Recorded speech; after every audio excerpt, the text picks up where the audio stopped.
Hi, it's Nature Man Jim here again, and today we're at the Cheesequake-Salt Marsh to learn about the benefits of the marsh for you and I and the migratory or resident biota that call this area home.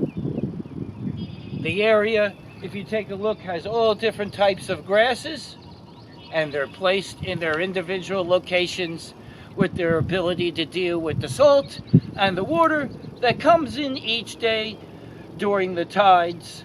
Twice a day high tide, twice a day low tide, and the tides drive the vegetational zonation of the area. Grasses on the edge of the marsh have special abilities to deal with the salt.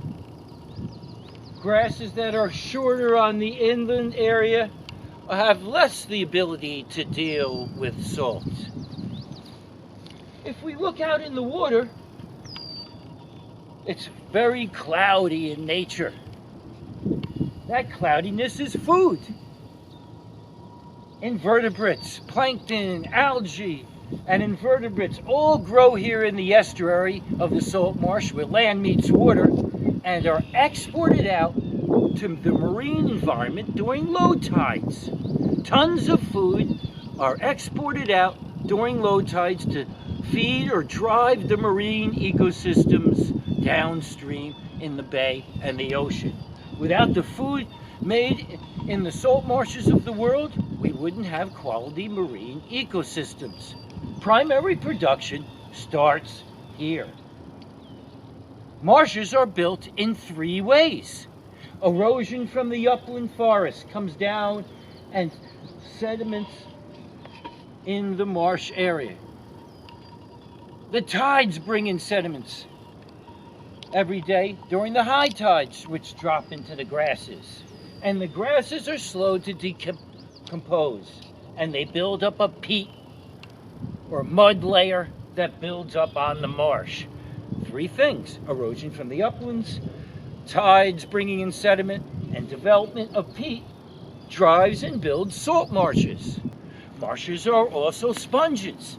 They help absorb the excess fluids that come in with tides or huge storms, acting as sponges, soaking up those excess fluids, preventing loss of property and loss of forested areas on the inland areas.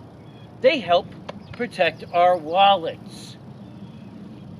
Marshes are nursery grounds and hunting grounds for the animals that live here, and they're important areas for you and I. But years ago, marshes weren't treated as in the way they were today.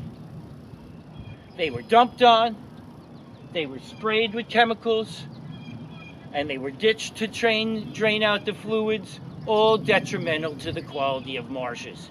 We know now marshes are important, and we no longer do these things, and marshes are one of the most productive ecosystems in the world. We hope you learned a lot today about the marshes at Cheesequake State Park, and you visit a salt marsh in the area and realize the benefits for you and I and the biota that's here in the marshland area.